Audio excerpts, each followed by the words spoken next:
샬롬. 오늘도 하나님 말씀 앞에 나오신 여러분 환영합니다. 우리 함께 기도하겠습니다.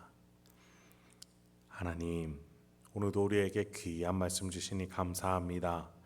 이 말씀으로 내 영혼이 기뻐하게 하소서, 깨달아지게 하시고 소망과 지혜를 얻게 하여 주시옵소서. 우리 안에 계신 성령 하나님, 우리 가운데 더욱더 내주교통 임재 감동 감화 역사하셔서 하나님의 종으로서 세워질 수 있도록, 일어나 빛을 발할 수 있도록 이 말씀으로 힘을 얻는 이 시간 허락하여 주옵소서. 예수님의 이름으로 기도했습니다. 아멘.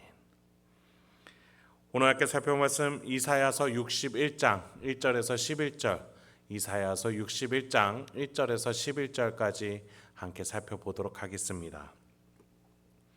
하나님의 영이 임하니 일어나 빛을 발할 수 있다라고 얘기하신 우리 하나님이셨어요. 하나님의 종은 하나님의 영으로 일하는 것이지 결코 다른 힘으로서는 일해서는 안 되겠습니다.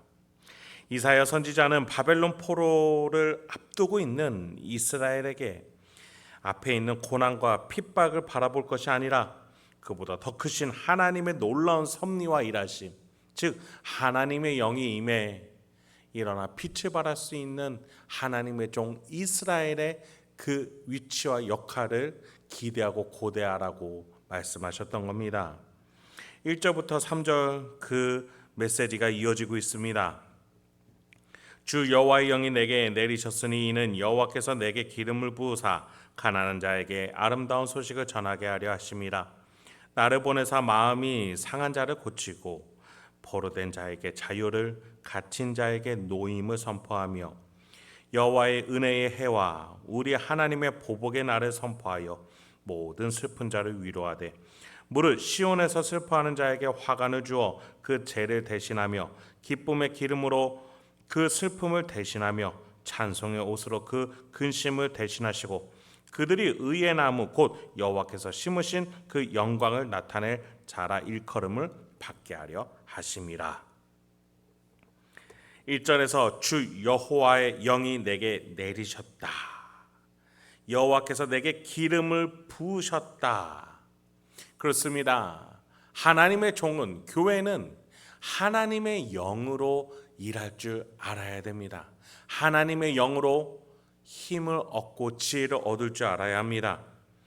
성령 하나님께서는 창조 전에 수면 위에 운행하시면서 창조의 근간이 되셨고 출애굽 전에 모든 장자들의 권한을 가지고 생명 화복의 주인으로서 역사하셨고 오순절에 임하셔서 예수를 고백하는 모든 신자의 심령 가운데 임함으로써 하나님의 자녀가 될 수 있도록 깨닫도록 해주셨습니다. 여호와의 영이 임하면 그렇게 선택받은 하나님의 종들, 그들이 놀라운 명예로운 삶을 걸어 나가게 되는 것이에요. 아름다운 소식을 전하게 됩니다. 하나님이 일하고 계신다고, 역사하고 계신다고, 마음이 상한 자, 포로된 자, 갇힌 자에게 자유와 위로를 전할 수 있는 하나님의 종의 역할을 다할 수 있도록 하신다라는 것이죠. 세상이 할 수 없는 일이에요. 그 어떠한 지혜자도 할 수 없는 일이에요. 하나님의 영이 임한 자가 할 수 있는 고유한 역할이라는 겁니다. 여러분, 이 본문은요, 사실 예수님께 해당되는, 예수님을 향한 말씀이에요. 그런데 왜 자꾸 교회가 이 말씀을 적용할 수 있다라고 제가 말씀드리냐 하면, 예수를 머리로 모시고 우리가 한 지체가 되었기 때문에 예수의 사명, 예수님이 우리에게 그 직임을 주셨음을 우리는 알아야 된다라는 거예요. 여러분, 신자된 우리는 교회입니다. 여러분이 교회예요. 우리는 여호와의 은혜의 해와 보복의 날을 선포하는 자입니다. 그 정 가운데서 예수를 믿는 자에게는 은혜가 임했다라고, 예수를 부정한 자에게는 보복이 임할 것이라는 그 선포를 하는 중심의 역할을 설 줄 알아야 합니다. 그러니 교회는 어떠한 정파에, 어떤 경제적인 효과에 끌려다녀서는 안 돼요. 오로지 성령 하나님을 기다리고 성령 하나님과 함께하기에 민감하며 그렇게 말씀과 기도로 예배로 우리가 하나님과 동행할 줄 아는 민감한 영적으로 깨어있는 자가 되어야 된다는 것입니다. 시온에서 슬퍼하는 자, 즉 하나님 신앙 안에서 하나님의 위로와 하나님의 나를 기다리는 자에게 복음과 은혜를 설명하고 선포하고 대답할 줄 아는 교회, 그것이 바로 예수님께로부터 우리가 받은 증인의 역할인 것이죠. 예수님께 성부 하나님이 주신 역할을 우리가 그렇게 예수님께 덧붙임 바 됨으로써 이어받게 된 것입니다. 그렇게 우리는 저 비신자들 중에 하나님이 예정하시고 바라보시고 선택하신 자들을 찾아 나가는 거예요. 그렇게 교회는 확장되어 가는 것이고 그 확장에 있어서 하나님의 종이 교회가 결정적인 역할을 하는 것입니다. 4절부터 이어보죠.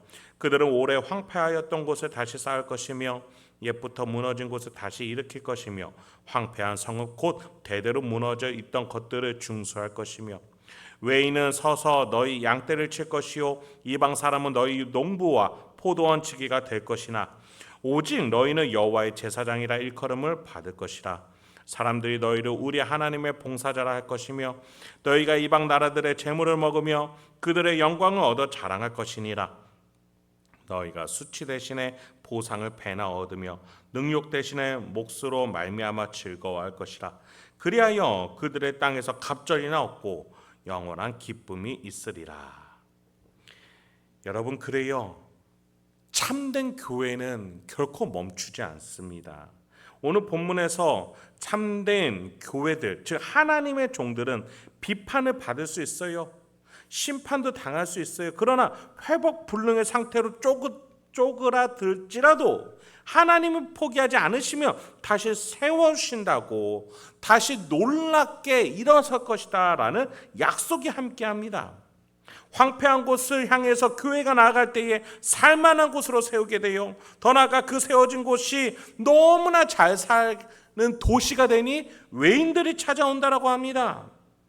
영적으로 피폐한 이 나라 이 민족일지라도, 이제는 교회가 망했다라고 말하는 이 땅일지라도 참된 하나님의 교회들이 세워진다면 하나님의 이 사명, 예수님께 이어받은 그 사명, 예수와 하나 되었다라는 그 믿음을 가지고 이 사명을 붙드는 그 교회들에게 여호와의 제사장다운 교회라고, 예수님의 사명을 이어받은 자라고 불리우는 교회들이 있다면 그들은 황폐한 곳을 영적인 오아시스로 바꿀 줄 안다라는 것이에요. 여러분, 베드로는 이렇게 말했어요. 신자인 우리에게 너희는 하나님의 택한 백성이요 왕같은 제사장이요 거룩한 나라라고 했어요. 여러분, 우리는 그렇게 하나님을 대표하는 자가 되는 겁니다. 6절 중반에 보니 참된 교회를 향해서, 참된 하나님의 종을 향해서 사람들이 너희를 우리 하나님의 봉사자라 할 것이다 라고 말하고 있어요. 그렇게 하나님의 종은 이방 나라들이 제공해주는 재물과 영광을 얻어 높아질 겁니다. 세상의 교회, 참된 교회를 기다리고 있어요. 세상이 높이, 정말 세상이 할 수 없는, 하나님의 종들만이 할 수 있는 일들을 기대하고 있어요. 그걸 해주지 않으니 핍박하고 비난하는 것이죠. 왜 너희들이 세상과 같냐고, 왜 너희가 자꾸 우리 회사 논리와 똑같이 생각하냐고, 우리가 마케팅하듯이 왜 너희가 똑같이 마케팅하냐고 우리에게 비판하는 것이죠. 여러분, 교회는 교회답게 일할 줄 알아야 돼요. 교회답게 생각할 줄 알아야 돼요. 하나님이, 성령 하나님이 우리 안에서 깨닫게 해주시는 하나님의 방법으로 일할 줄 알아야 된다는 겁니다. 그것이 무엇이겠어요? 하나님의 뜻이 무엇인지 심사숙고하면서 사랑하고 섬기며 복음을 전하는 것. 지금 눈앞에 당장에 주어진 그 이익을 위해서 달려드는 것이 아니라 기다리는 것이죠. 섬기면서 기도하면서 묵상하면서 기다리는 것이죠. 하나님의 방법이 무엇일까? 세상이 따라할 수 없는 하나님만의 방법, 거룩한 제사장 나라다운 방법, 하나님을 대표하는 하나님의 종다운 방법은 무엇인가? 그것을 고민할 줄 아는 것이 바로 세상이 기다리는 바요 하나님이 기뻐하시는 거라는 거죠.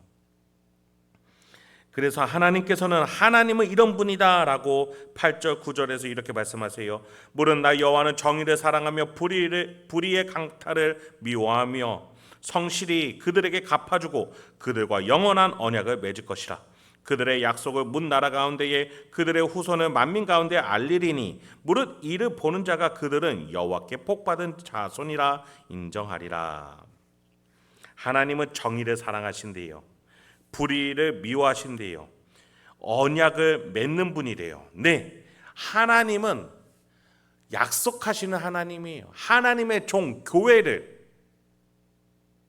반드시 세워나가겠다고 높여주겠다라고 약속하시는 분이며 이 약속을 어그러뜨리고 무효화하는 불의한 자가 아니시래요. 이 약속을 지켜내는 정의롭고 공의로우신 분이시래요. 무슨 말이에요? 하나님은 반드시 하나님의 일을 하느라고 의를 위해서 핍박받고 심령이 가난해지며 애통하며 그렇게 기도하며 이 나라 이 민족을 위해서 나의 이웃을 위해서 비신자들에게 하나님의 사랑을 전하기 위해서 달려들고 자신의 것을 희생하는, 지금 당장 욕심을 위해서 나가는 것이 아니라 손해를 보더라도 왼쪽 뺨을 돌려대는 한이 있더라도 겉옷이 아니라 속옷까지 내주는 한이 있더라도 하나님의 뜻이 무엇인지 참고 기다릴 줄 아는 그 하나님의 종들에게 하나님이 이렇게 갚아주신다라는 거예요. 그들에게 언약을 맺으셨다는 거예요. 그렇게 할 것이라고 말이죠. 문 나라 가운데에 그들의 후손을 만민 가운데에 알리겠다. 그들은 여호와께 복받은 자손이라 인정하리라. 이게 하나님의 약속이라는 거예요. 이것을 믿으며 우리는 세상의 방법이 아니라 하나님의 방법을 기다릴 줄 아는 것이시겠죠.